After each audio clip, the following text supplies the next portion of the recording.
Hello and welcome to the Minimum Competence episode for Friday, May 11th, 2023. I'm your host for today, Andrew Leahy, a tax and technology attorney from New Jersey.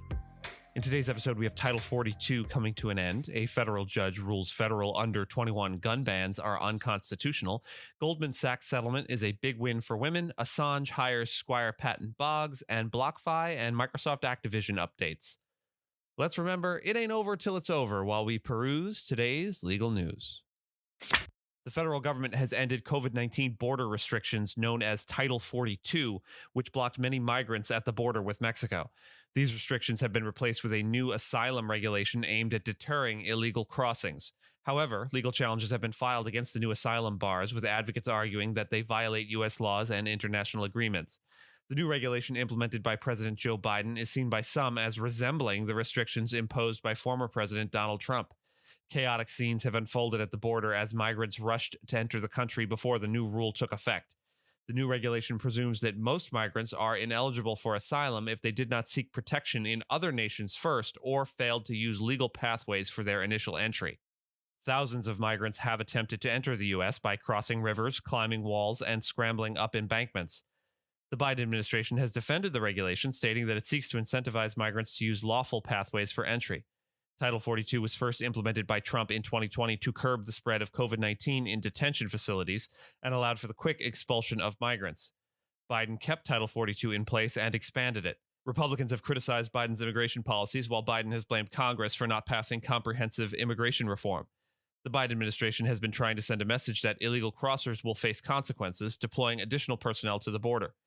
Despite the end of Title 42 and the COVID public health emergency, the U.S. has been dealing with record numbers of migrants at the border, straining authorities and border cities. A federal judge in Virginia has ruled that federal laws prohibiting the sale of guns to individuals under the age of 21 violate their constitutional rights to possess firearms. The ruling, which is expected to be challenged by the Justice Department, will not take effect until the judge, Robert Payne, issues his final order in the coming weeks. The ruling will not impact the 19 states that already have their own laws prohibiting handgun sales to those under 21. The judge referenced the Supreme Court's recent expansion of gun rights in his decision. Gun rights are a contentious issue in the United States, with high levels of firearm violence and mass shootings. There have been at least 210 mass shootings in 2023 so far, according to the Gun Violence Archive. The decision was welcomed by the attorney representing the plaintiffs, who expressed optimism that the ruling would be affirmed. As we reported earlier in the week, Goldman Sachs has reached a $215 million settlement in one of the largest sex discrimination cases on Wall Street, which has the potential to bring about greater gender equality in the financial industry. The settlement is a victory for more than 2,800 female associates and vice presidents who accuse the bank of paying women less than their male counterparts and denying them opportunities for advancement. But a settlement isn't without its downsides. By avoiding a trial, Goldman Sachs prevents damaging information about its employee evaluation and promotion processes from being revealed in court. As part of the settlement, an independent expert will investigate the bank's practices and conduct a pay equity review for the next 3 years. The settlement could have a ripple effect on Wall Street, where gender discrimination and inequality have persisted for decades. Advocates hope that this landmark settlement signals a willingness by the industry to address gender inequality more effectively. However, the case has been a hard-fought battle, lasting nearly 13 years and requiring significant resources. The use of mandatory arbitration agreements in workplace disputes, which limit workers' ability to seek justice collectively, has also drawn sharp criticism. Further legislative action is needed to curtail the use of arbitration agreements in other work-related disputes. The Goldman Sachs case highlights the importance for employers to regularly review their compensation, evaluation, and promotion practices to ensure they do not have a discriminatory impact on protected classes of workers. German foundation Val Holland has hired Squire Patton Boggs, a global law and public policy firm, to lobby the U.S. Department of Justice on behalf of WikiLeaks publisher Julian Assange. The foundation has paid Squire at least $1.2 million since October of 2022 to advocate for the journalist's rights to publish classified information. The firm aims to discuss the compatibility of Assange's espionage charges with Attorney General Merrick Garland's policy to protect journalists from enforcement actions. Although there is no evidence of progress in arranging a meeting with DOJ officials, this lobbying effort represents Squire's most lucrative federally disclosed work in the past 6 months. Advocates for press freedom and civil liberties, major news outlets, and progressive members of the House have raised concerns about extraditing Assange to the U.S. and putting him on trial, citing potential threats to First Amendment rights. Squire Patton Boggs declined to comment on the matter, while the DOJ and Val Holland Foundation also did not provide comments. Crypto lender BlockFi has received court approval to return $297 million to customers with non-interest-bearing accounts. The ruling by U.S. bankruptcy judge Michael Kaplan stated that customers owned their deposits in BlockFi's wallet program, which kept customer deposits separate from the company's other funds and did not pay interest. However, customers with interest-bearing accounts did not own their deposits, which were considered part of BlockFi's lending business and were subject to being pooled with other assets in bankruptcy proceedings.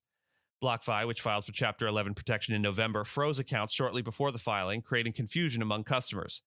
Despite receiving confirmation that their transfers were complete, customers who attempted to move $375 million from interest-bearing accounts to wallet non-interest-bearing accounts will not have their funds returned.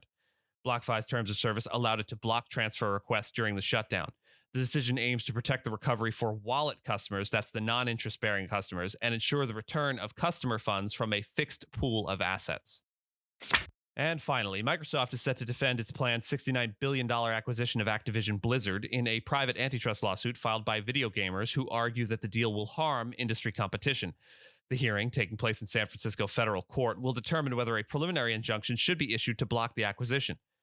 Microsoft's lawyers have argued that the plaintiff's request is unprecedented and have asked the court to deny the injunction.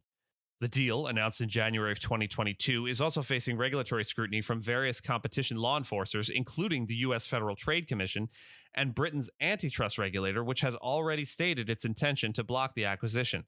The plaintiff's lawyers are urging the court to block the deal to allow a trial on the merits of the acquisition to proceed. The case is being closely watched as it raises significant questions about competition in the gaming industry. And with that, thank you so much for listening to Minimum Competence, your daily news podcast for lawyers. If you're looking for more than Minimum Competence, links to further reading on all the topics touched on today are in the show notes. If you have any questions or story suggestions, you can find us on Mastodon on the esq.social instance. I'm @Andrew, and my co-host Gina is @Gina. The views, thoughts, and opinions expressed in this podcast are those of the hosts and do not represent those of any organization we may be affiliated with. Nothing here should be construed as legal advice, because it isn't. Reviews go a long way towards helping new listeners to find our show. If you have a moment and can leave a rating or review on your podcast player, we'd appreciate it. And if you know someone that might be interested in the story we cover, consider sending them the episode. Minimum Competence is available at minimumcomp.com and wherever you get your finely crafted podcasts. We'll see you back here on Monday, and until then, remember, when you come to a fork in the road, take it.